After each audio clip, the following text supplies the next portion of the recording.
AudioJungle. L'écrivain espagnol José María Lizondia a consacré une partie importante de son livre Le désert. Le déclin du totalitarisme, traduit en arabe par Abdelrahim Laouina, chef du département de langue espagnole à l'université Mohamed V de Rabat, a parlé sur le rôle de l'Espagne dans la création du Front Polisario. Le livre, publié par le haut-commissaire aux anciens résistants et membre de l'Armée de Libération, retrace le rôle de l'Espagne dans la création de l'entité fictive et surveille le soutien intellectuel et diplomatique qu'elle lui apporte. À cet égard, l'auteur écrit à la page 114 du livre que lorsqu'on se réfère au peuple sahraoui avant 1975, on entendait par là seulement la totalité des colons installés dans le désert, ajoutant que ce dernier était et est toujours habité par des tribus et des clans vivant selon des traditions et coutumes tribales spécifiques. Leurs caractéristiques communes sont le résultat des limitations imposées par l'environnement dans lequel ils vivaient. Il a ajouté: si les concepts de nation et de patrie indiquent l'existence d'un groupe humain uni par des liens, tels que l'unité d'origine, de langue, de religion, d'histoire commune et d'autres liens qui en font une entité unifiée et le rendent impératif pour sa membre à sentir qu'ils y appartiennent, alors ces piliers et conditions n'ont jamais été réunis dans l'ensemble des tribus des régions désertiques.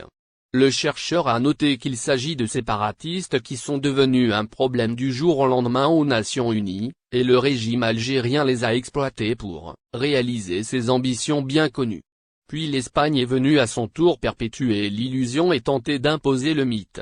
comme une réalité inévitable. Il a poursuivi: l'armée espagnole, après avoir été contrainte de mettre fin à l'occupation du Sahara, ne l'a pas apprécié, et sa déception et sa haine des Marocains l'ont poussé à s'installer comme une pépinière pour les séparatistes, notant que l'Espagne a transféré les combats depuis les champs de bataille à balles réelles jusqu'aux champs de la pensée et de l'écriture afin de porter atteinte à l'intégrité territoriale du pays marocain. L'écrivain a déclaré que l'Espagne, grâce à sa forte emprise sur le Sahara, avait la capacité de créer une entité pour lui succéder au moment du départ de ses soldats, mais elle ne l'a pas fait par manque de nécessité de faire donc tribalisme dans le désert afin de s'en servir comme d'une carte de pression pour masquer la catastrophe provoquée par la Marche verte.